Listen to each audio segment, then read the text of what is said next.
A Blizzard of Backlash, Part 4, Switching It Up Before Blizzcon. Hello and welcome to another episode of Virtual Legality. I'm your host, Richard Hoeg, managing partner of the Hoeg Law business law firm of Northville, Michigan. And today, in the Blizzard of Backlash, it should be a good day for Blizzard. Why? Because Overwatch is launching on the Nintendo Switch. Just look at this tweet from late last night. Overwatch at Play Overwatch on Twitter. It arrives on the Nintendo Switch on October 15th, today, at 11 a.m. Pacific, just a couple hours from now. To make sure you're ready, we've put together a series of launch day protocols so you'll know how to prepare before diving in. This is a big launch for Blizzard. Overwatch is obviously a hugely popular game. It has been in the past. I don't know how popular it is right now. Of course, it supports a major esports gaming league. But obviously, since this is part of the Blizzard of Backlash series, they are not going to have this launch go without issue. If you look at just this Twitter thread, you can see all of the Boycott Blizzard references, all of the references to Blitzchung and to China. And in this particular case, it manifested itself in a way that you might suspect. As we turn to IGN, Blizzard cancels Overwatch launch event in wake of protests. Now that headline is not exactly how I would describe it. In wake of protests sounds to me like there were protests around this launch event. There weren't, actually. They're referring specifically to the social media protests, the kind of overall internet angst that has developed around the Blizzard situation. But it's still important to look at this and to kind of break it down. So let's take a look at what IGN talked about earlier this morning. I believe it was actually broken by Kotaku, but this article had a bit more context, so that's why I am bringing it up here in this video. It says, Blizzard has canceled a launch event for Overwatch on the Nintendo Switch, just seven days after it first announced the celebration. The free event was scheduled to take place tomorrow on October 16th at New York's Nintendo store. The first 150 fans to sign up were promised meet and greets with voice actors from the game, and the only requirement to attend was an active Nintendo account. However, a week later, Nintendo has put out a statement apologizing that it will no longer go ahead as the event has been canceled by Blizzard. So, a couple things to break down here. First, let's take a look at the actual tweet. This is from Nintendo of New York. So this is the Nintendo store. I believe it's in Times Square. It's a very popular place for media presentations. So if you recall, I think the Mario release on the Switch had a big giant musical number that was outside this store. It had all these Reggie Fils-Aimé appearances and things of that nature. But overall, it's a place where you go and you market your video game. And for Nintendo, having Overwatch on their very popular system is as much a boon for the Nintendo brand as it is for the Blizzard brand. And so they clearly were working on a joint marketing effort here. You see the tweet from October 8th, and that date's important. We're going to talk about that in just a second. It says the first 150 fans to sign up will get to meet voice actors. Sign up begins on Wednesday of last week, October 9th. Present your Warp Pipe Pass at your reserved time upon arrival. You gotta love Nintendo. You must have a Nintendo account to make a reservation. So that's October 8th. Now, for those of you keeping track at home, this whole Blitzchung China thing happened on October 7th, or at least it was made public here in the United States on October 7th. So this is announced the day after. Now, if you want to be a conspiracy theorist, you look at this and you say, all right, they're trying to distract from this China thing from early last week with a big launch event at Nintendo headquarters in New York on the day after that they announce it. In all honesty, knowing corporations as I do, knowing giant bureaucratic monolithic corporations as I do, I doubt very much that this particular launch event had anything to do with the whole China affair. And there's a couple reasons I think that. One, in general, the marketing arm for Overwatch, the marketing that's putting together these kinds of plans, that's entering into contract agreements or even handshake agreements with third parties like Nintendo, from Blizzard's perspective, they're not coordinating with legal on the legal kind of crisis management side of things. They are doing what they are doing. They are setting these things up long in advance, and you announce it here a week before it's supposed to go on because it's a smallish event, right? This isn't a huge conference. This isn't something that requires tickets or is a paid event. You just sign up if you have a Nintendo account, and you can present your Warp Pipe Pass, whatever that might be, at the Nintendo headquarters. And Blizzard was even allowing Nintendo to announce it. So it really has no effect from Blizzard's perspective on trying to quell whatever kind of uprising was happening with respect to the China comments. Now, earlier in this video series, I analyzed the statement that they released after work hours on Friday, and one of the things I said in respect of that release was that I don't think that Blizzard thought this was going to happen this way, right? That statement is not one that suggests that they thought that immediate action was required. So when they do the Blitzchung suspension very early last week, I don't think it had even occurred to Blizzard really to have a crisis management response initiative. To have people sign up for an Overwatch launch event to distract doesn't make any sense in that context, because they didn't know what was going to happen because they weren't prepared for it. I think that comes out both in the timing that they made their statement, in the statement itself. Obviously, everything we have analyzed. Please check out our earlier videos in the Blizzard of Backlash series for my discussion about whether Blitzchung can sue, what their statement actually says, the overall rule that they've used to ban Blitzchung for now 6 months, what was a year to start out with. So I don't think that this relates specifically to that. However, it's worth noting that it is in the exact same time frame. So if Blizzard was aware of something happening and that they wouldn't want to be public, that they wouldn't want to have public exposure, then this would have never been agreed to on that date. They didn't know what was happening. I think that's the best indication you get from this, is that they didn't know this was going to happen. And by the time it rolls around that the event is going to be tomorrow now, that Nintendo of New York announces late last night, 11 p.m. on October 14th, very close to the time when this launch was actually supposed to happen. Please be aware that the previously announced Overwatch launch event scheduled for Wednesday, October 16th at Nintendo New York City has been canceled by Blizzard. We apologize for any inconvenience this may cause. Now, interestingly, from my perspective, we talk a lot about messaging in Virtual Legality. Note who's not saying that. Blizzard isn't saying that. And in fact, they allowed being a very kind of broad, nebulous term in this case, because it's unclear exactly what Nintendo was permitted or not permitted to say, or whether Blizzard had any say in it whatsoever. They were allowed to say that the event was canceled by Blizzard, which allows everyone to have all sorts of nefarious understandings of what that might mean. And I tend to agree. I tend to agree that Blizzard is probably hiding its head in the sand right now, deciding what to do about what's happening on the internet, with a lot of people actually showing evidence that they have canceled their Battle.net accounts, talking very negatively about Blizzard. And really, from my perspective, the biggest problem that Blizzard has is not the kind of culture warriors on whatever side they might be that are trying to make a statement by banning Blizzard or by boycotting Blizzard, but actually the fans. Right? These things on the internet, these things even in real life that are boycotted or made examples of by people that don't actually engage with their products, are very loud on the internet, but they don't actually affect the bottom line necessarily. And so corporations can work with that. They can kind of navigate that when people that are just on talk shows or that are on talking head segments on news programs or sports programs or wherever you might find them are angry at the company. Sometimes that's okay as long as the fan base hasn't left you. And in this particular circumstance, Blizzard appears to be dealing with a rebellious fan base, and that makes things much, much worse. Because if you're Blizzard, if you're corporate counsel for Blizzard, you just put yourself in those shoes, or public relations or crisis management, you essentially don't know from what direction the punches are going to come. You expect them to come from certain folks that are making editorials or want to make an example of the video game industry or what have you.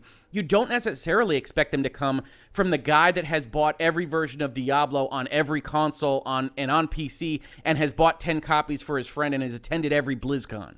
You don't expect that. And when that starts happening, that becomes a snowball that becomes very, very difficult to manage.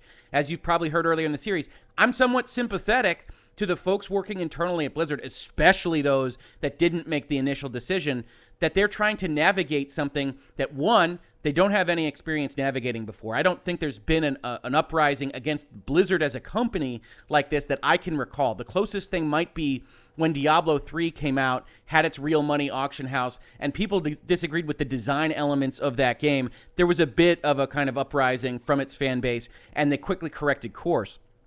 In this case, we're not talking about design elements. We're not talking about the widgets that Blizzard makes, the products that they sell to the marketplace. We're actually talking about decisions made as an entity that everybody, all at once, if you're thinking about Blizzard's perspective, decided were wrong.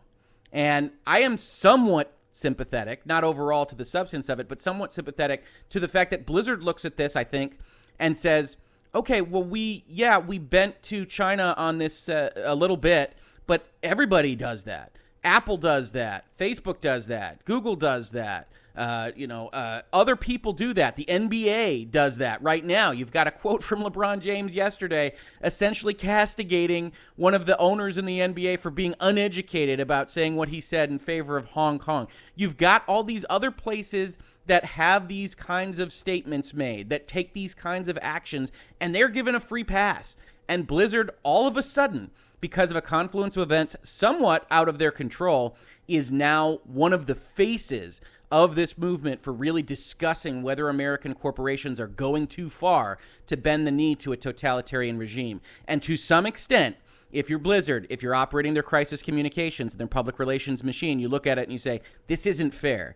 And I'm sympathetic, but not sympathetic overall to how they've handled it. So they've canceled this event in the face of Boycott Blizzard, in the face of Blitzchung and their ban. And one of the things that is really interesting to me about this whole thing, this is a small event, this is small potatoes here on October 15th, 2019. But do you know what happens very shortly after October 15th, 2019? That's right, BlizzCon. Blizzard's celebration of everything Blizzard is actually set up to take place about 2 weeks from today. Their main event is Friday, November 1st, with a follow-up event on Saturday, November 2nd. And I will tell you right now, I don't think that they necessarily have a plan for what they are going to do about this.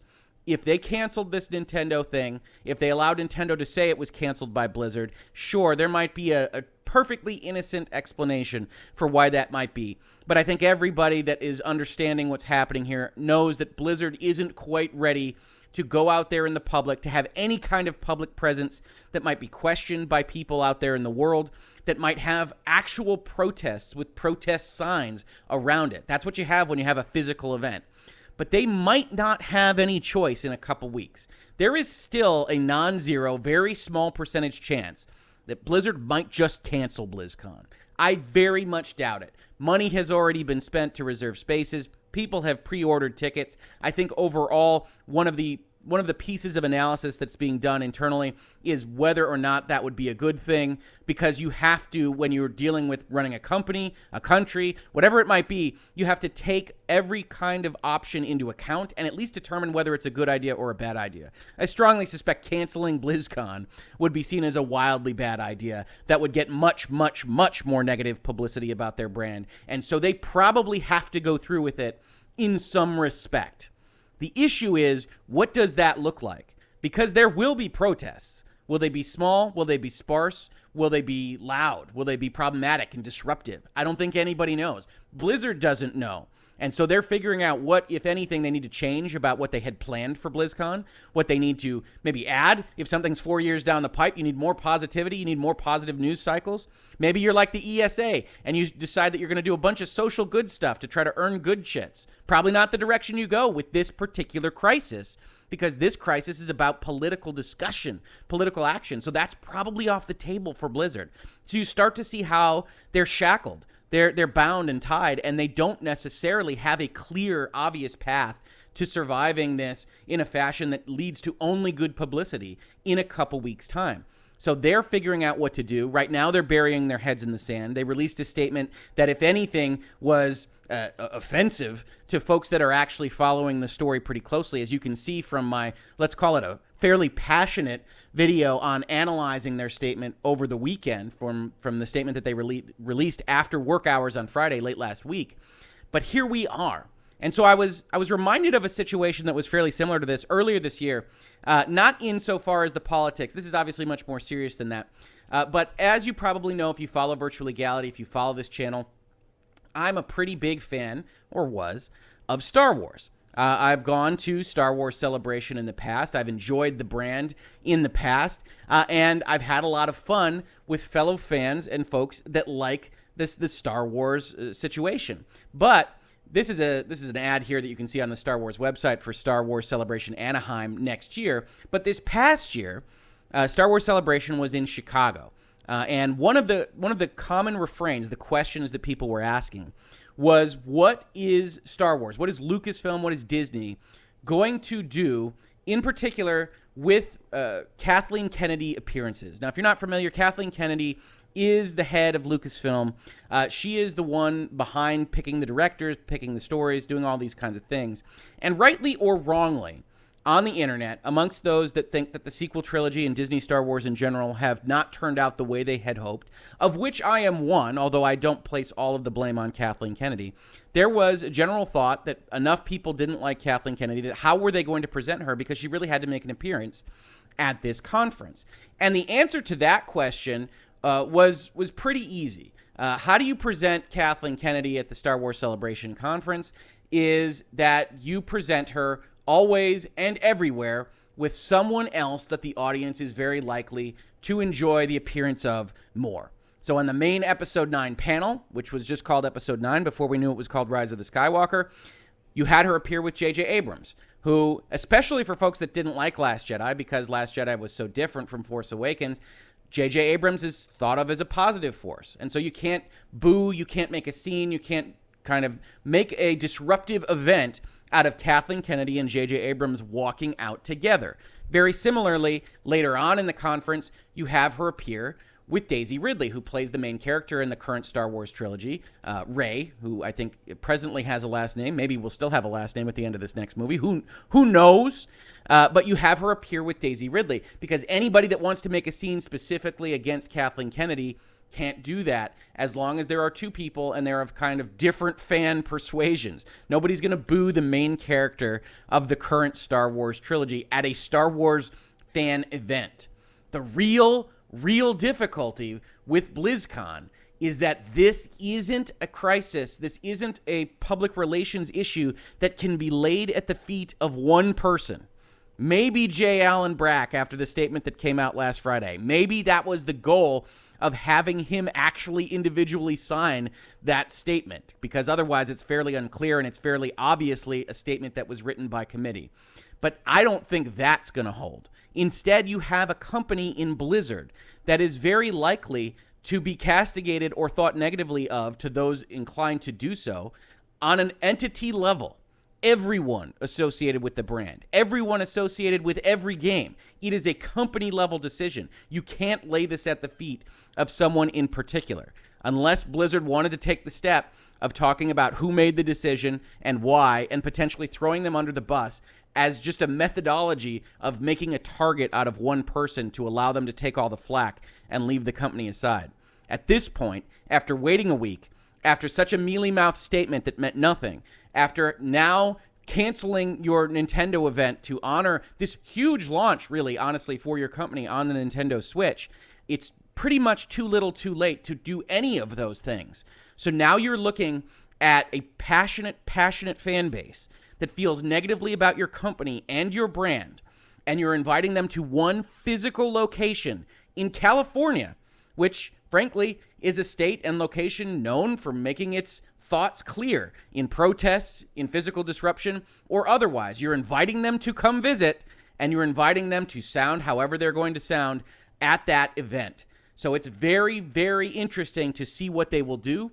They don't have the Star Wars Celebration option in front of them. They don't really have any obvious options that I can see. That's a problem that's going to be worked on by very highly paid individuals for the next 2 weeks to see what should happen. Presumably questions and answers from the public, if there were going to be any, will no longer be permitted or will be vetted for questions that are going to be allowed as part of the process there, would be my guess. You're going to have people that only appear in groups, hopefully finding some actors or some folks from the past that you can put up with them so that you can't allow boos or a lot of negative attention. But that's going to be a very, very difficult nut to crack for them because they don't have that kind of obvious person to just kind of have as negative influence and to balance with some kind of positive influence. That's just not how video game companies in general work. And so when you have something like this at a BlizzCon, I don't know what's going to happen. I suspect this could be worse than they think. This could be worse than anybody else thinks. It also could fizzle out in 2 weeks' time. I think to the extent that you are canceling the Nintendo event, to the extent that you are just trying to keep your head in the sand, not make a statement other than after work hours on a Friday, I think Blizzard has decided that there isn't anything they can actively do right now. And so, yes, blow it over, let it blow over is always a public relations move that you can take. They're going to try to make that bet. 2 weeks from now, will the public actually still care about this? Yes, you've got the Overwatch cancellation now and tomorrow, but is there anything between now and then that is going to take the public's attention in a different direction? Here's a shiny object, let's go for it. Or otherwise have somebody acting worse than them that they can otherwise be distracted by, and then they can announce Diablo 4 or World of Warcraft 2 or whatever other crazy things they have to try to get the public talking about how great Blizzard is and the products that they have, and not this China issue, not the ban that they did on Blitzchung, not anything else related to all of this, and how poorly it has been handled even after the fact. Finally, I'll leave you with just this comment that they make describing BlizzCon in general, because I think it's very apt for the end of this video. They say, BlizzCon is a place where friendships are forged, heroes come to life, and the most passionate community in the world takes center stage. I think at least in the video gaming world, that's a very, very apt decision. One of the most passionate communities in that world will take center stage in 2 weeks. And I'm very interested to see what exactly that winds up looking like. This has been Virtual Legality for today. If you like this video, please like, please subscribe. We are talking about these things all the time. Obviously, the Blizzard of Backlash series has kept us going now for a solid week. You can see parts 1, 2, and 3 talking about the initial issue, their statement, whether or not someone can sue them. In this video, we also have a series and a playlist that you can just play all of these. This video will go at the end of that playlist if you're interested in just watching all of those all at once. Otherwise, share this around if you think someone else might be interested. We love to have those discussions. We love to have new people engaging with us, telling us why we're right or why we're wrong. And we have those discussions all the time in the comments to these videos and on our social media as well. Otherwise, if you caught this on YouTube, thank you so much for listening. I very much appreciate it. And if you listen to it on its podcast, thank you so much for listening. I appreciate that as well. And I will catch you on the very next episode of Virtual Legality. Virtual Legality is a YouTube video series with audio podcast versions presented as commentary and for education and entertainment purposes only. It does not constitute legal advice and does not create an attorney-client relationship. If you have legal questions about the topics discussed, please consult your own legal counsel.